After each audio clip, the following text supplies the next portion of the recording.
Halo semuanya, perkenalkan nama saya Ira Indra Siralahi, NPM G1F020 dari Prodi Sistem Informasi Fakultas Teknik Universitas Bengkulu. Pada video kali ini saya akan membahas 4 materi dari mata kuliah Pendidikan Kewarganegaraan. Yang pertama, mengenai Rule of Law dan Hak Asasi Manusia. Yang kedua, mengenai wawasan Nusantara. Yang ketiga, bela negara. Dan yang terakhir, hubungan manusia, bangsa, negara, dan konstitusi. Yang pertama yaitu Rule of Law dan Hak Asasi Manusia. Definisi Rule of Law. Rule of Law dapat diartikan ke dalam bahasa Indonesia dengan rule adalah aturan dan law adalah hukum. Jadi, konsep Rule of Law jika dikaitkan dengan negara adalah tata pemerintahan yang menggunakan aturan hukum untuk menjaga ketertiban masyarakat yang tertuang dalam Konstitusi atau UUD 1945. Asal-usul Rule of Law. Rule of Law merupakan suatu doktrin dalam hukum yang mulai muncul pada abad ke-19 bersamaan dengan kelahiran negara konstitusi dan demokrasi.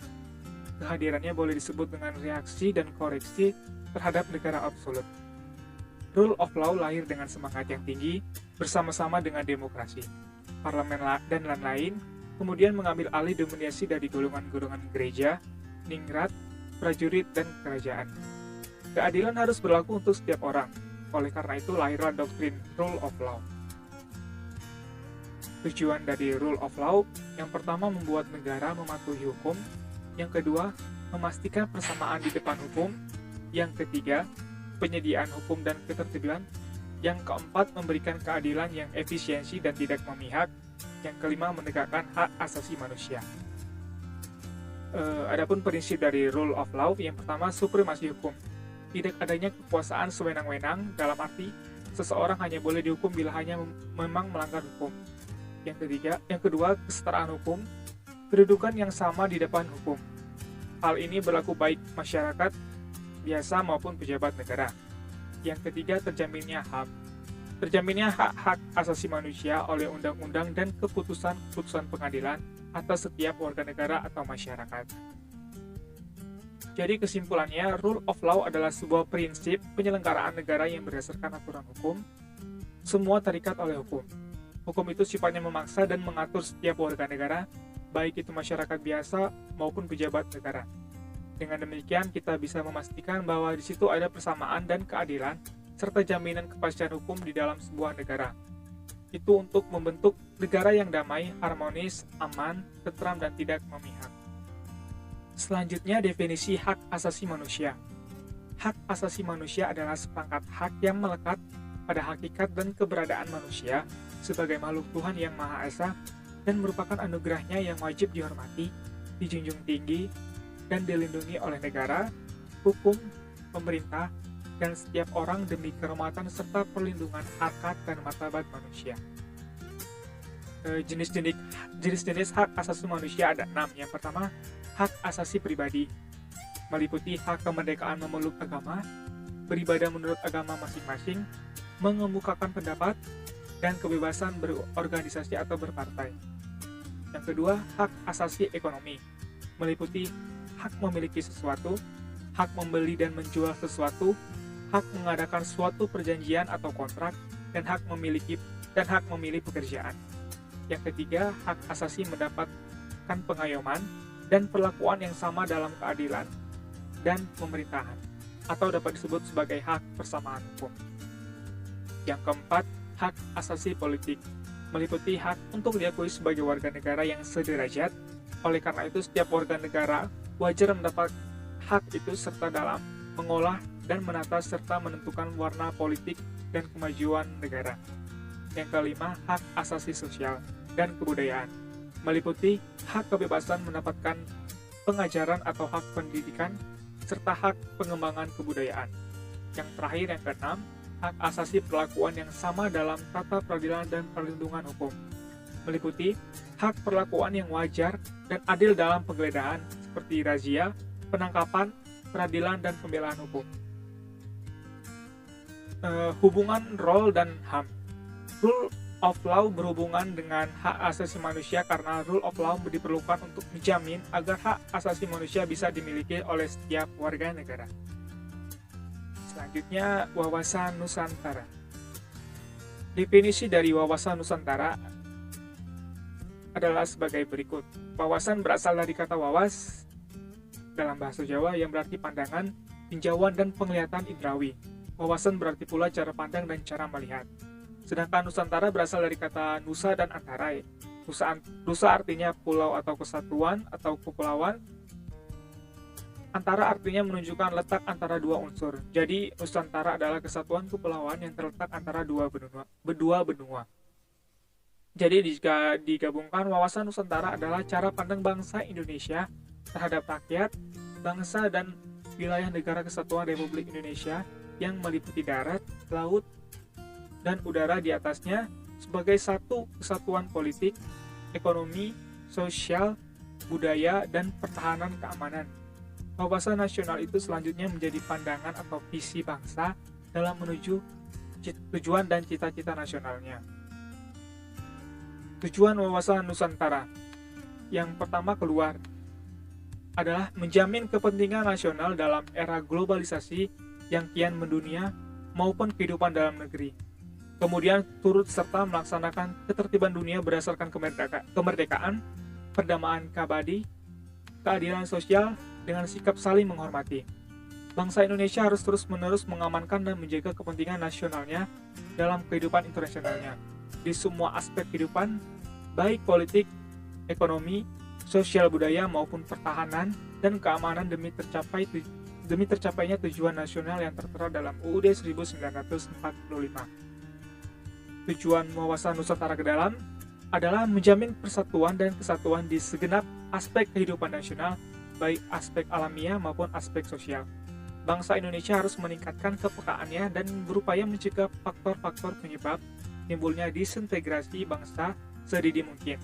Juga terus mengupayakan terjaganya persatuan dan kesatuan dalam kebinekaan. Hakikat wawasan Nusantara adalah keutuhan dan kesatuan wilayah nasional. Dengan kata lain, hakikat wawasan Nusantara adalah persatuan bangsa dan kesatuan wilayah. Dalam GBHN disebutkan bahwa hakikat wawasan Nusantara diwujudkan dengan menyatakan Kepulauan Nusantara sebagai satu kesatuan politik, ekonomi, sosial budaya, dan pertahanan keamanan. Kedalam lebih menampakkan sifat dan ciri sebagai kesatuan wilayah laut dengan pulau-pulau di dalamnya yang merupakan satu kesatuan utuh dan menunggal. Keluar, Nusantara yang terletak di antara dua samudra dan dua benua berada pada posisi silang yang sangat strategis. Esensi Nusantara adalah cara memandang Indonesia yang majemuk tetapi satu atau Bhinneka Tunggal Ika. Selanjutnya, bela negara. Definisi bela negara. Upaya bela negara adalah sikap dan perilaku warga negara yang dijiwai oleh kecintaannya kepada negara kesatuan Republik Indonesia yang berdasarkan Pancasila dan UUD 1945 dalam menjamin kelangsungan hidup bangsa dan negara. Sebagai warga negara yang baik, sudah sepantasnya bila kita turut serta dalam bela negara dengan mewaspadai dan mengatasi berbagai macam ancaman, tantangan, hambatan, dan gangguan terhadap negara kesatuan Republik Indonesia. Mengapa negara perlu dibela? Yang pertama, fungsi pertahanan. Setiap warga negara wajib mempertahankan negaranya supaya kelangsungan hidup bangsanya tetap terpelihara. Yang kedua, sejarah perjuangan bangsa. Kemerdekaan yang diperoleh bangsa Indonesia untuk mendirikan NKRI tanggal 17 Agustus 1945 bukan sebagai hadiah atau pemberian dari negara lain, tetapi hasil perjuangan yang panjang dan pengorbanan yang banyak baik harta maupun nyawa, sehingga setiap warga negara wajib ikut serta membela negaranya jika negara membutuhkan. Yang ketiga, aspek hukum. Warga negara wajib membela negara karena berdasarkan pasal 27 ayat 3 UUD 1945 dinyatakan bahwa setiap warga negara berhak dan wajib ikut serta dalam upaya pembelaan negara. Selanjutnya, 5 unsur bela negara. Yang pertama, cinta tanah air, kesadaran berbangsa dan bernegara, yakin akan Pancasila sebagai ideologi negara, rela berkorban untuk bangsa dan negara, memiliki kemampuan awal bela negara. Selanjutnya, bentuk penyelenggaraan upaya bela negara. Yang pertama, pendidikan kewarganegaraan. Bela negara melalui pendidikan kewarganegaraan. Pendidikan kewarganegaraan sebagai wahana untuk membina kesadaran peserta didik serta dalam pembelaan negara. Yang kedua, pelatihan dasar kemiliteran. Adanya resimen mahasiswa atau menwa, sehingga mereka akan memiliki pemahaman dasar-dasar kemiliteran dan bisa didaya gunakan dalam kegiatan pembelaan terhadap negara. Selanjutnya, pengabdian sebagai prajurit TNI dan Polri.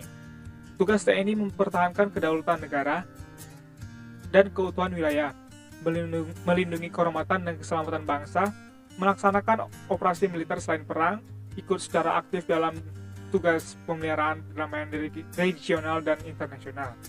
Tugas Polri memelihara ketertiban dan keamanan masyarakat, menegakkan hukum, memberikan perlindungan, pengayoman, dan pelayanan masyarakat dalam rangka terpeliharanya keamanan dalam negeri. Yang keempat, pengabdian sesuai profesi.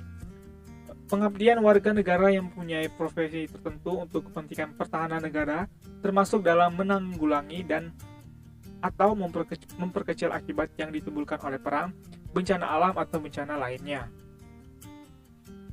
Selanjutnya, hubungan manusia, bangsa, negara, dan konstitusi.